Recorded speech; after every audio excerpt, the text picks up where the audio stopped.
Halo Bu Tintin, ini aku Gavin. Dan kali ini kami akan mencoba untuk menjelaskan kode game dari tim kami yang terdiri oleh Kevin, Winston, aku, Quinel, dan Meila. Baik, untuk memulai penjelasan ini, mengapa project game ini sama sekali ada? Alasannya banyak jika kita coba pikirkan satu persatu. Tapi intinya, pemrograman itu penting. Karena jika seseorang bisa memprogram suatu sistem, maka hal tersebut akan menjadi kemampuan yang berharga nanti ke depannya jika dapat digunakan dalam karir kerja. Hal ini juga melatih logika dan urutan cara kerja yang sekaligus menambah kualifikasi kita sebagai seseorang yang sangat mampu.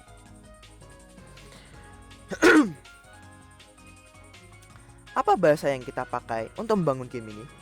Oh, tentu saja C++. Kenapa? Karena C++ lebih ringan dan cepat dibandingkan bahasa yang lain. Merupakan bahasa yang gratis dan memiliki debugger sehingga kita cepat memperbaiki suatu error. Bagaimana game ini akan berjalan?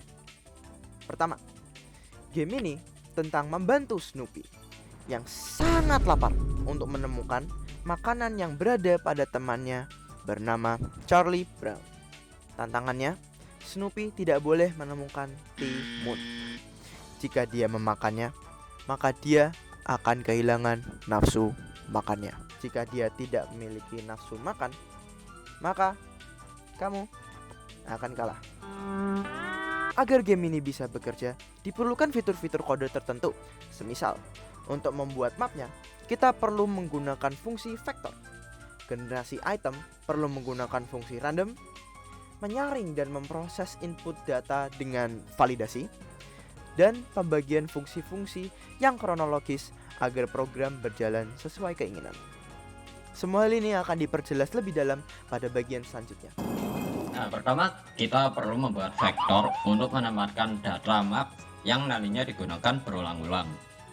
Di dalam function ada bagian inisialisasi, di mana bagian kode itu akan membuat grid X kali X yang diisi oleh tanah atau disimbolkan dengan simbol ini. Selain itu, ada bagian kode yang akan menempatkan pizza dan kelapa dengan cara mengecek apakah tempat itu kosong atau tidak. Jika iya, maka tempat itu akan diisi olehnya seperti pada garis di sini dan di sini. Adapun juga bagian kode yang menaruh Charlie Brown atau disimbolkan dengan simbol ini dengan cara memodulus row dan kolom dengan angka yang asal, mengambil hasilnya dan menjadikannya sebagai koordinat objektif tersebut. Di akhir akan dikembalikan kepada terrain agar bisa dipanggil seperti pada kode ini. Fungsi dis2 digunakan untuk menampilkan UI yang sudah ada tanpa mengubah isinya. Fungsi ini menerima disarray sebagai reference, sehingga data yang ditampilkan adalah data terbaru yang tersimpan di array. Program menggunakan dua perulangan bersarang untuk mengakses setiap baris dan kolom. Setiap elemen array dicetak ke layar untuk menampilkan kondisi UI saat ini. Baiklah, waktunya untuk menjelaskan kode utama. Di awal, kita deklarasikan variabel-variabel yang berada di dalam game seperti baris, kolom, pizza, dan kelapa. Variabel string M dan F berfungsi sebagai tempat untuk menyetor pilihan pemain, mengatur seberapa banyak objek yang ada pada map, memberikan pemain opsi untuk memilih kesulitan game. Si play bekerja untuk perulangan game. Terdapat variabel play yang dinyatakan false karena game belum mulai. Program akan bertanya kepada pemain, apakah kamu ingin bermain? Dengan opsi memasukkan huruf Y atau N. Jika pemain memasukkan huruf Y, si play akan memenuhi kondisi if dan memulai game. Pada bagian ini, pemain diminta untuk memasukkan ukuran map yaitu panjang, baris, dan kolom. Data luas map akan disimpan pada variabel bernama msize. Setelah mengisi luas map, pemain akan diminta untuk mengatur jumlah objek yang akan keluar di map. Pemain harus memasukkan kata seperti few, some, atau a lot. Tergantung pilihan, itu akan menentukan jumlah pizza atau kelapa yang ada menggunakan hasil membagi angka ukuran peta dengan angka seperti 2, 3, atau 5. Di sini terdapat bermacam inisialisasi. Terrain M berfungsi sebagai peta yang akan dipakai program, disarray sebagai tampilan peta untuk pemain, dan history untuk mencatat di mana saja pemain sudah kunjungi, yang nantinya memiliki fungsi untuk mencegah pemain kembali ke tempat sebelumnya dan mendapatkan item yang sama 2 kali. Bagian dari kode ini meminta pemain untuk memasukkan posisi awal. Posisi awal tersebut akan dimasukkan kepada variabel start R dan start C. Kedua variabel itu akan disamakan dengan variabel rpos dan cpos untuk mekanisme pergerakan dan dimasukkan kepada disk 2. Oke, sekarang marilah kita lihat cara untuk menggerakkan player di dalam vektor 2D. Jadi pertama-tama kita perlu mengetahui kalau ada vektornya, tentunya vektor display, dan setelah itu ada variabel rpos sama cpos, row position sama column position. Ini membuat lokasi yang akan ditujui oleh player ketika sudah jalan. Dan setelah itu juga ada temporary row position sama temporary column position. Ini tuh adalah lokasi yang ditempati oleh player sekarang sebelum bergerak, seperti itu. Jadi mula-mula saat player baru main, dia akan memilih suatu start row sama start column. Di sini misalkan 2 sama 4. Jadi row position sama column positionnya jadi 2 dan 4. Jadi dia diletak lokasinya untuk saat ini sama dengan lokasi sekarang. Jadi lokasi nanti sama lokasi sekarang tuh dua-duanya ada di kotak starting untuk playernya itu yang dia pilih. Row position, column position sama temporary semuanya sama.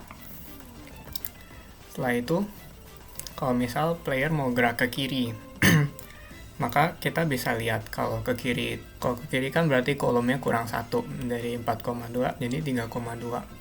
Nah, kurang 1. Untuk ke kiri, column position kita kurangin 1 jadi 3. Jadi lokasi nantinya jadi 3,2, beda sama lokasi sekarang itu 4,2. Jadinya lokasi nantinya berpindah ke 3,2 seperti itu. Lalu kalau misalnya lokasi nantinya ini tidak keluar dari map, maka dia akan melalui proses ini di mana lokasi sekarang atau lokasi sekarang di 4,2 itu diubah dari simbol player jadi simbol terrain atau objek. Dan setelah itu lokasi nantinya tandanya diubah menjadi tanda ada playernya. Jadi si Snoopy-nya pindah ke 3,2, lalu di 4,2 tempat ada si Snoopy tadi itu jadi ada itemnya. Kalau di sini strip doang berarti kosong, seperti itu. Setelah Snoopy-nya gerak, lokasi sekarangnya itu diupdate supaya bisa sama dengan lokasi nantinya lagi. Jadi dari 4,2 yang tadi diubah jadi 3,2. Jadi untuk pergerakan selanjutnya untuk lokasi sekarangnya ini bisa menggunakan dari yang di 3,2 seperti itu. Berikut saya ingin menjelaskan kode yang terdapat pada baris 150 sampai 159 yaitu kode if. Jadi kode if ini digunakan untuk menghalang pemain untuk bergerak keluar dari map, dan jika pemain bergerak dengan benar, maka posisi tersebut akan diperbarui dan ditandai sebagai tempat yang pernah ditempati agar tidak mendapatkan objek yang sama ketika berjalan kembali melewati tempat sebelumnya. Yuk, saya akan mempraktikkan. Misal kita akan mulai dari sini. Nah, mari kita coba naik ke atas.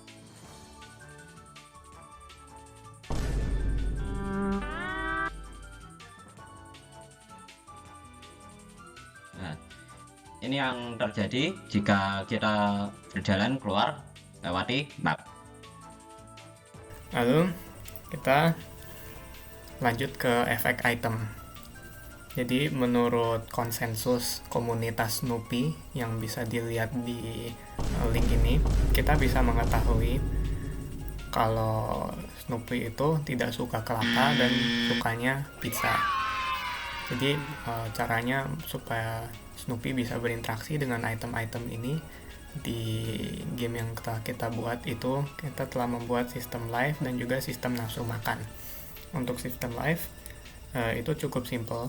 Setiap kali si Snoopy menemukan kelapa yang dia tidak suka, maka dia akan kurang life-nya sebanyak 2. Lalu untuk nafsu makannya, kalau dia menemukan pizza yang dia suka, dia bakal dapat plus 2 nafsu makan.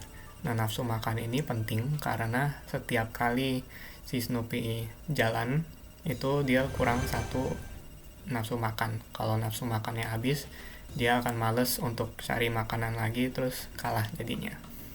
Terus selain itu, pizza juga memiliki fitur di mana kalau misalnya kita ketemu pizza, area di sekeliling si Snoopy ini bisa muncul.